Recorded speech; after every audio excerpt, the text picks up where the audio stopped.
आकाशवाणी मध्य प्रदेश से प्रस्तुत हैं प्रादेशिक समाचार।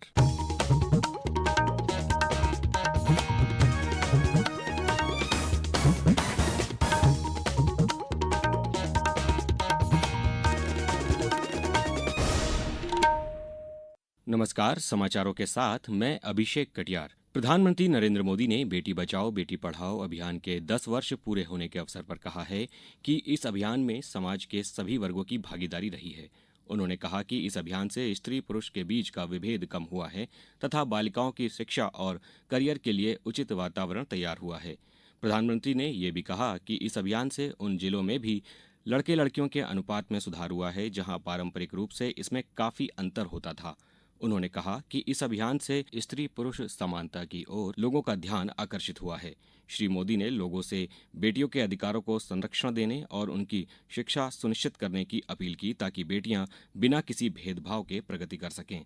इस अवसर पर केंद्रीय महिला एवं बाल विकास विभाग की ओर से श्री मोदी का एक संदेश भी जारी किया गया है। 2014 में सबसे पहले देश की बेटी की विश्वास को नई ऊर्जा देने का प्रयास शुरू किया।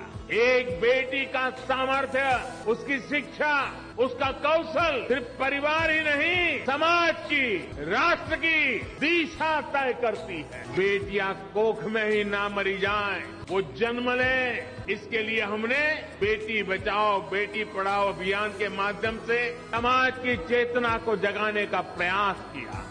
आज परिणाम ये है कि देश के अनेक राज्यों में बेटियों की संख्या में बहुत वृद्धि हुई है। प्रदेश में बेटी बचाओ बेटी पढ़ाओ पहल के 10 वर्ष पूरे होने पर आज से 8 मार्च तक सभी जिलों में विभिन्न गतिविधियों और जागरूकता कार्यक्रमों का आयोजन किया जा रहा है। पहले सप्ताह में 181 एवं चाइल्ड हेल्पलाइन नंबर 1098, माहवारी स्वच्छता प्रबंधन और सैनिटरी पैड का वितरण जैसे कार्यक्रम हो रहे हैं। राज्य में निवेश की संभावनाओं को और अधिक प्रोत्साहित करने के लिए आज पुणे में इंटरैक्टिव सेशन का आयोजन किया जा रहा है। मुख्यमंत्री डॉक्टर यादव इस सत्र में उद्योग जगत के प्रमुख प्रतिनिधियों निवेशकों के साथ सीधा संवाद करेंगे। साथ ही राज्य में निवेश के अनुकूल वातावरण पर चर्चा होगी। डॉक्टर यादव ने मध्य प्रदेश को निवेश अनुकूल नीतियों, उत्कृष्ट बुनियादी ढांचे और कुशल मानव संसाधन के माध्यम से निवेश का प्रमुख केंद्र बनाने का लक्ष्य रखा है। राज्य शासन की ओर से जारी आधिकारिक विज्ञप्ति में बताया गया है कि अब तक राज्य को 4 लाख करोड़ से अधिक के निवेश प्रस्ताव प्राप्त हुए हैं। राज्य के विभिन्न क्षेत्रों में निवेश को प्रोत्साहित करने के लिए यह सत्र महत्वपूर्ण भूमिका निभा रहे हैं। यह आयोजन 24 और 25 फरवरी को भोपाल में होने वाली ग्लोबल इन्वेस्टर्स समिट की तैयारियों का हिस्सा है। मध्य क्षेत्र विद्युत वितरण कंपनी द्वारा अपने क्षेत्रांतर्गत आने वाले भोपाल, नर्मदापुरम, ग्वालियर और चंबल संभाग के जिलों में पीएम सूर्य घर मुफ्त बिजली योजना के तहत अब तक कुल 8,170 उपभोक्ता पंजीकृत हुए हैं। इनमें से 7,014 उपभोक्ताओं को 54,62,59,000 रुपए की राशि सब्सिडी के रूप में उनके खातों में जमा कराई जा चुकी है।